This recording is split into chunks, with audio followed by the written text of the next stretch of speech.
سامعین گرامی قدر دور تھا ہمارے ساتھی امام موسیٰ کاظم علیہ السلام کا صلی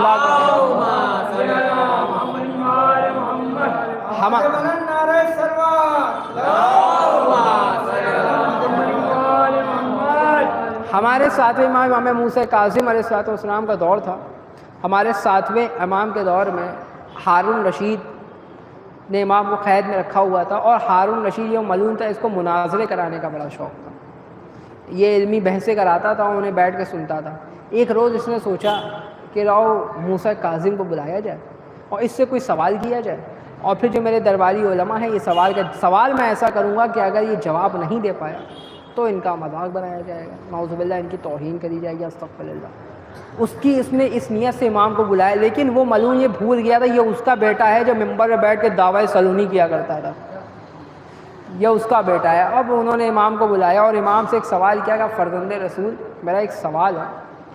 میرا سوال یہ ہے کہ نماز میں سبحان ربی العظیم کی تسبیح کیوں ہے، اور سجدے میں سبحان ربی الاعلیٰ کی تسبیح کیوں ہے. اب جب یہ سوال کیا گیا، اس نے سوال سنا، امام نے سوال سنا، امام کو موقع ملا کہ ولایت پہنچانے کا.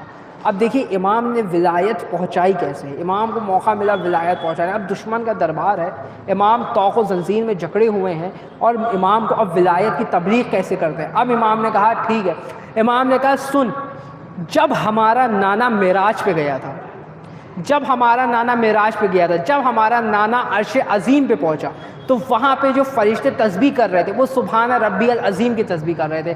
جب ہمارا نانا عرش اعلیٰ پہ پہنچا تو وہاں جو تسبیح کر رہے تھے وہ سبحان ربی الاعلیٰ کی تسبیح کر رہے تھے.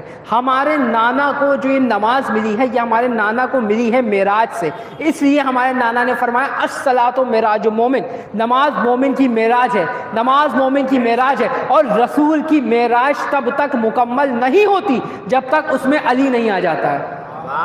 بھائی آپ کیا سن رہے ہیں، رسول کی معراج تب تک مکمل نہیں ہوتی جب تک اس میں علی نہیں آ جاتا ہے، جب تک پردے کے پیچھے سے علی کا ہاتھ نہیں نظر آ جاتا ہے، جب تک علی کا لہجہ نہیں سن لیتے ہیں. تو رسول کی معراج میں علی تھا، رسول کی معراج میں علی تھا. رسول کی معراج تب تک مکمل نہیں ہوئی جب تک اس میں علی نہیں آ گیا. تو ہماری 2 رکعت کی نمازیں تب تک قبول کیسے ہو سکتی ہیں جب تک اس میں علی ولی اللہ نہ آ جائے.